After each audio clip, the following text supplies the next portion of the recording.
The President had caused more chaos and destruction than any other in human history. It was only natural that Satan would want them to marry his daughter. They needed a plan, and Johnny had one. I'm gonna shoot the devil in the face. I think you might be skipping some details. No, I said in the face. I like the commitment, but you gotta find a way to get close enough to him in the first place. When's the wedding? I'll just show up and then you'll shoot him in the face. Sorry, but it's a little more complicated than that. These things are tied to the soul. You won't be able to enter without one. So how do we get one? You get his attention. I know some places that are of particular value to the father of the bride. You hit those, you'll get your shot. Wait, why would Satan give out an invitation for destroying his stuff? Oh, he won't, but it should piss him off enough to get him to attack Johnny personally. Either the devil kills Gat and Ultor gets the construction contracts to rebuild what was destroyed, or Johnny kills Satan and I'll have to pay less taxes. It's pretty win-win. That's why you're helping us? To make more money in hell? Hell's what you make of it, sweetie. Works for me. What you got? All right. Satan had entrusted the day-to-day running of hell to 5 archdukes, and Dane knew how to find them all. But beyond that, not everyone in hell was content to go along with Satan's status quo. There were others who shared Dane's ambition for power, and the Ultor mogul knew that the key to unseating Satan lay in gaining their aid. But before Johnny set out to wage war against the Prince of Darkness, Dane had one final gift. An artifact that he had spent fortunes on. Lucifer's cracked halo. This holy relic granted Johnny the majestic wings of the Morning Star. However, he still needed help in learning how to use them.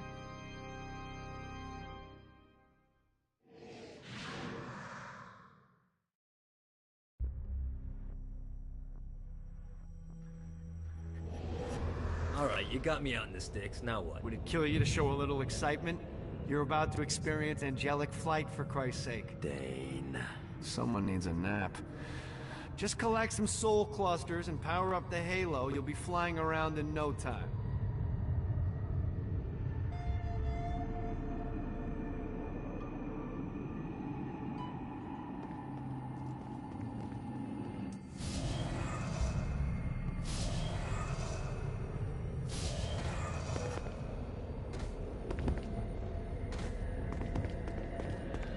Great. Now you should have just enough clusters to power up your halo.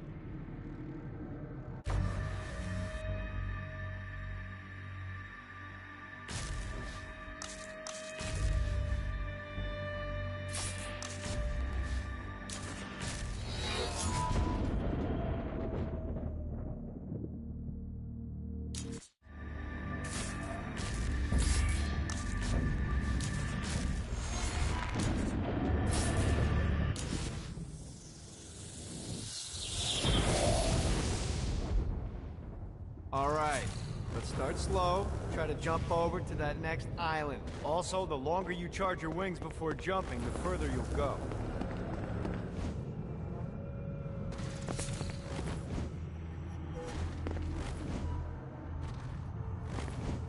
Hey, you didn't fuck it up. Good job. Now get up that cliff. Don't worry, if something looks too high, just keep on jumping off the wall. Remember to charge your jumps. Now it's time to fly. You heard of crawling before walking? Well, in this case, you need to jump before you can fly. Launch yourself in the air with a jump, and then hold your wings out to glide to that next island. I put out some orbs to show you the path.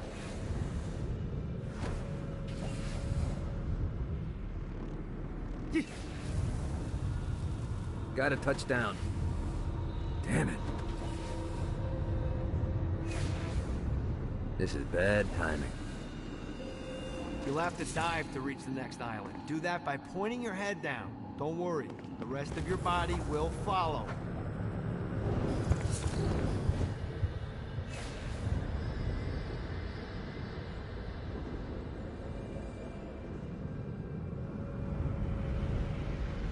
I put a shiny flap orb out in front of you. Collect the orb, and your wings will flap to gain speed. All right, now try flapping those wings on your own. Do a flap on your way to the next island.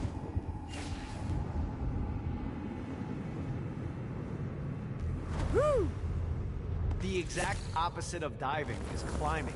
Climbing will slow you down and eventually cause you to stall. And trust me, stalling sucks. You can flap while gliding to gain additional speed. So the faster you're going, the higher you can fly. All right, time to take the training wheels off for the final lesson. Flying takes stamina. If you run out in midair, you are going to drop like a rock. A stupid stamina. Let's get you back to the old tour building. I want to run through all the stuff you can do to hurt Satan. Sure thing. See you soon. Here's the deal. If you want some FaceTime with Satan, you need to get his attention. Now, Satan hates being challenged, so anything you do to undermine his control is good. Fraud, mayhem, shooting demons in the face, anything. You can keep track of Satan's wrath with this handy meter. Get it high enough and you'll be having drinks with Big Red in no time. I've compiled a list of shit to do, so take a look and do whatever sounds fun. Oh, one more thing. We have some potential allies down here. Trust me, you want to impress them.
give up yet?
I'll fuck your world up.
You might be wondering how I kept my mortal form unlike most of these sad sacks down here.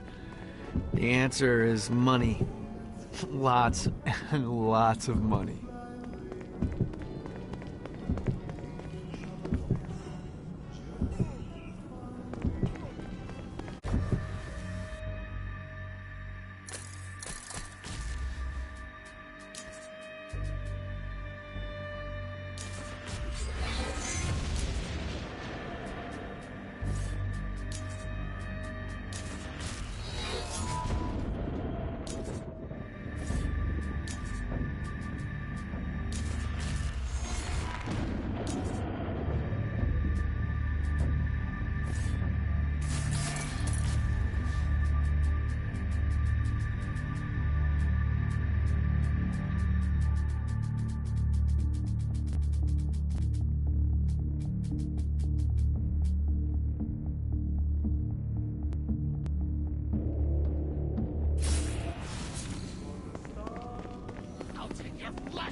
Note to self. Find a way.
You really should look to finding those guys I told you about. You're missing out on a lot of opportunities. Let's see what these things can do.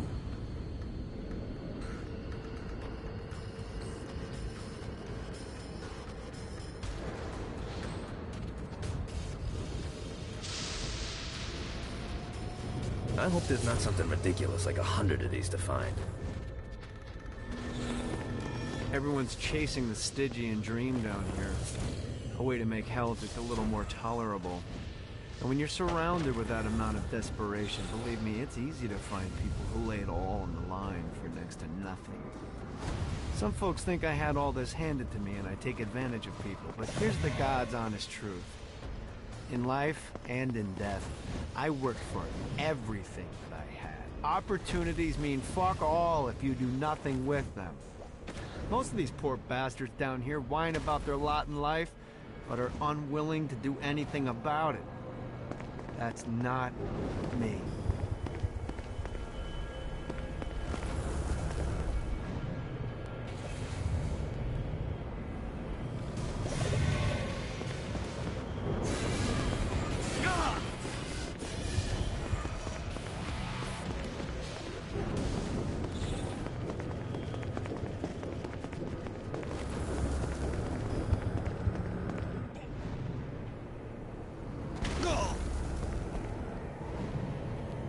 Running out of juice.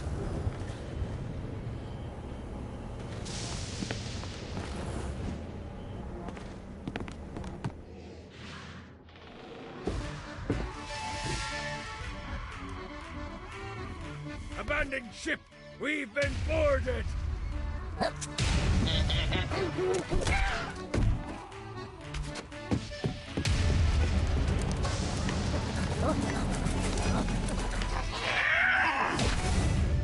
Get these damn things off my ship!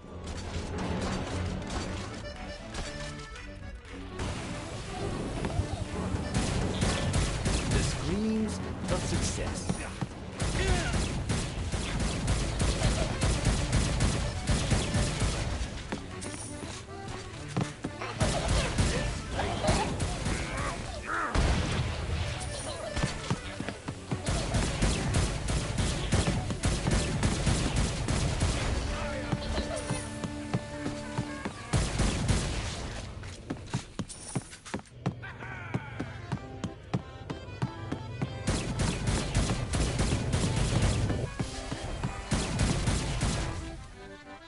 I got a bit of treasure in that chest over there.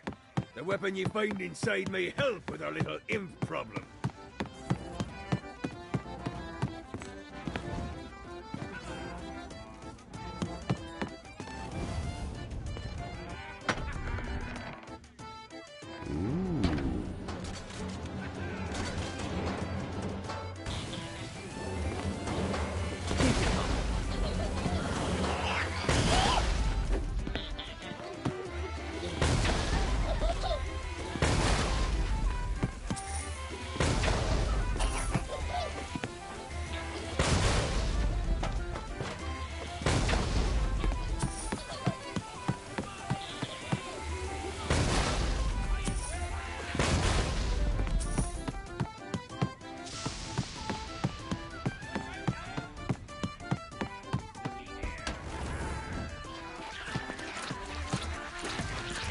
I summoned these imps to serve as my crew. I forgot what a handful they could be. Once aboard, they wouldn't listen to their captain. They ran amok in the bowels of the ship.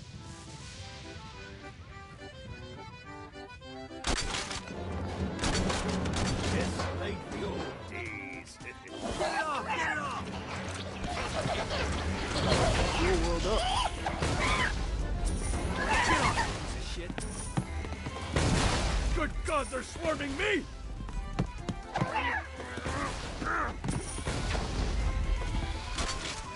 Okay to drop the pirate voice. What pirate voice would that be? Wow.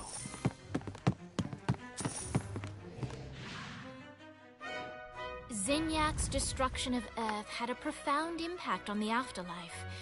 To heaven, it was a logistical nightmare. St. Peter's meticulous nature drove purgatory wait times to unbearable levels. Meanwhile, in Hell, where souls in pain were used as currency, it created a new era of prosperity for the wickedly enterprising. This economic boon resulted in the coffers of Hell to be overflowing, which in turn piqued the interest of the most notorious man that sailed the seven seas. Long had Blackbeard been a thorn in Satan's side, robbing tax collectors on a semi-regular basis. But the promise of an immeasurable fortune drove him to be even bolder. An arrangement was reached. Blackbeard would provide information on strategic targets in exchange for a share of the profit. Johnny, who was interested in murder, not money, happily agreed.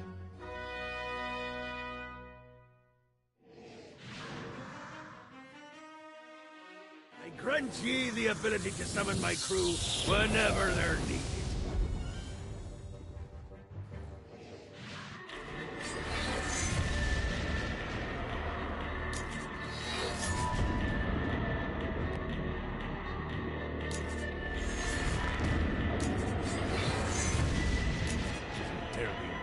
But for me, it's pretty good. All right, matey. It's time for your lesson. Let's summon me favorite scurvy-riddled hellion, the Imp. Why don't you start off by summoning an imp to take out those enemies?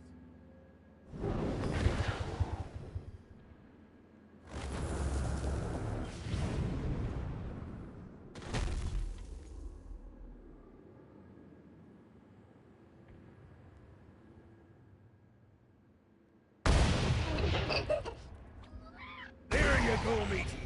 Now take down the other demon.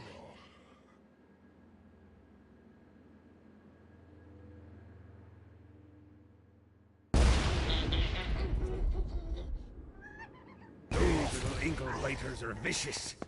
Now let's practice your aim. Take down the demons on the islands.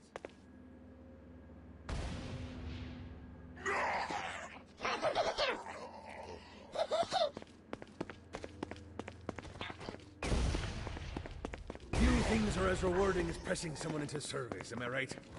Now get going. There's a whole wide world waiting to be plundered.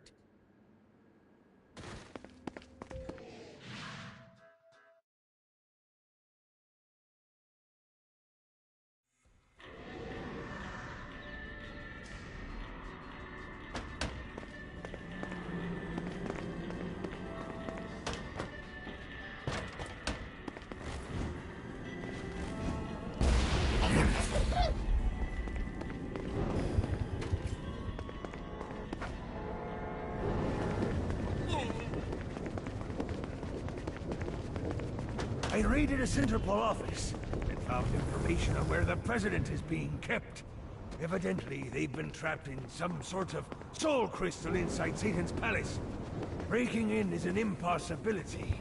Your best bet to save them is to continue to try to draw Satan out of his palace.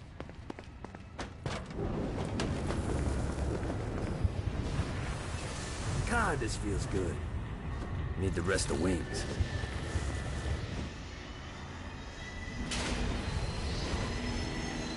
A Damned Soul's Orientation Guide, Chapter 13. The Den of Eternal Suffering. Don't let the official name scare you. This wonderful location serves as our entertainment district. Take in one of Shakespeare's passion plays. Enjoy a septemple way. Or maybe just settle down for a sinfully perfect hot cocoa. Here you can find it all. Yes, these delights are oppressively expensive. But is it really that different from San Francisco?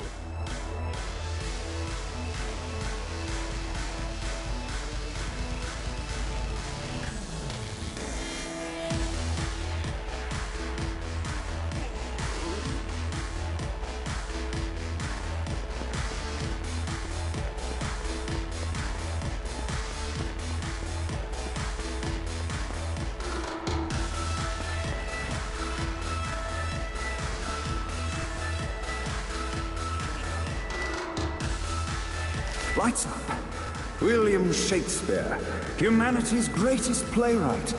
and Hell's most diabolical purveyor of entertainment looks on as a brave mortal on an Orphean quest enters.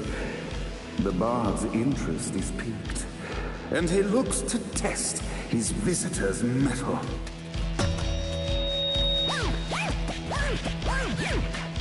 The masked tragedies were used to enemies cowering as they approached, but soon they realized that they faced a foe with courage and nobility, traits uncommon in the fires of perdition.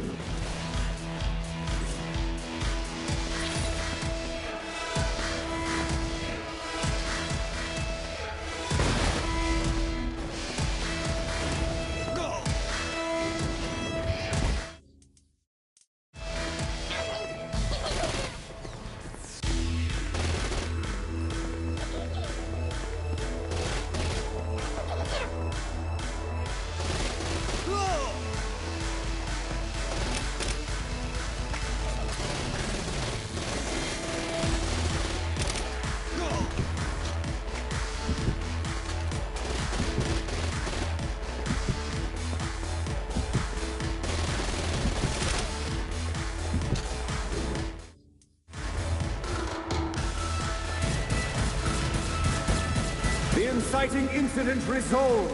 The time had come for rising action.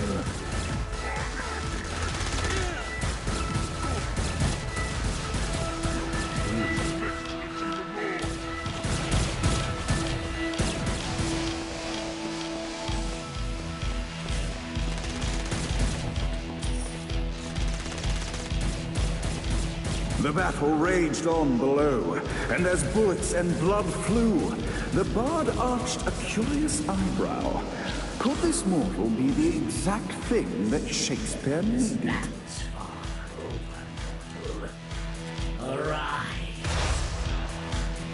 And now, Act 3!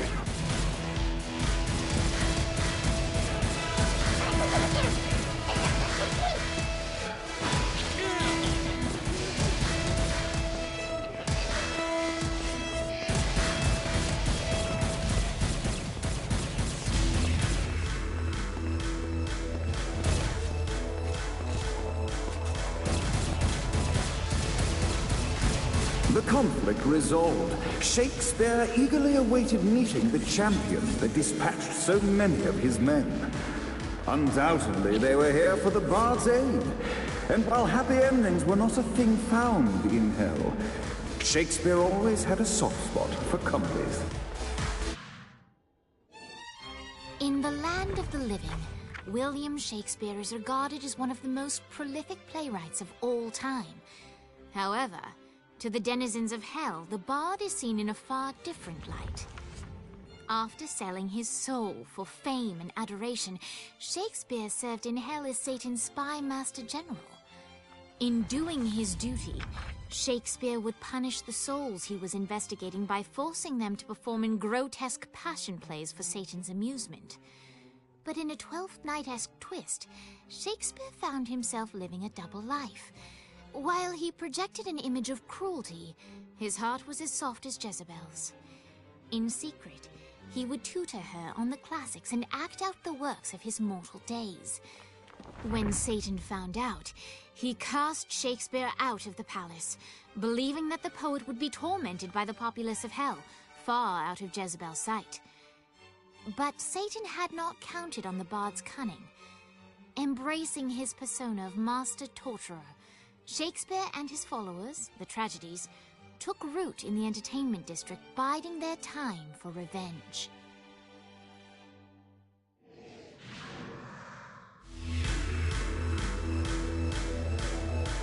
And so Shakespeare called forth the Deus Ex Machina to bestow our protagonist with the arcane power of Force.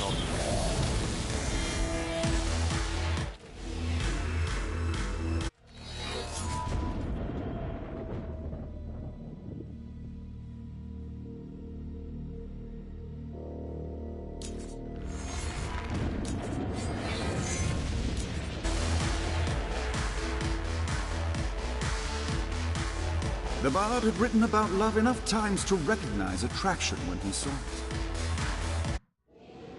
Lights up! The mortal stands in the training grounds, eager to try out his new Force Stomp power on the group of demons in front of them. Act 1, Scene 2, in which our protagonist kills more demons with Force. Act 2, in which our protagonist is greeted by foul imps.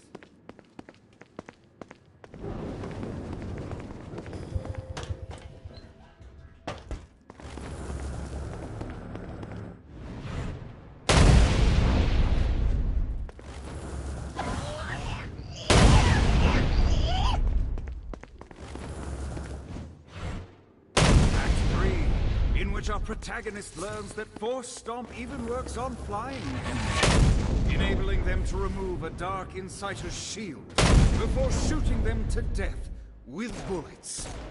The day is won, and the curtain closes on our noble hero.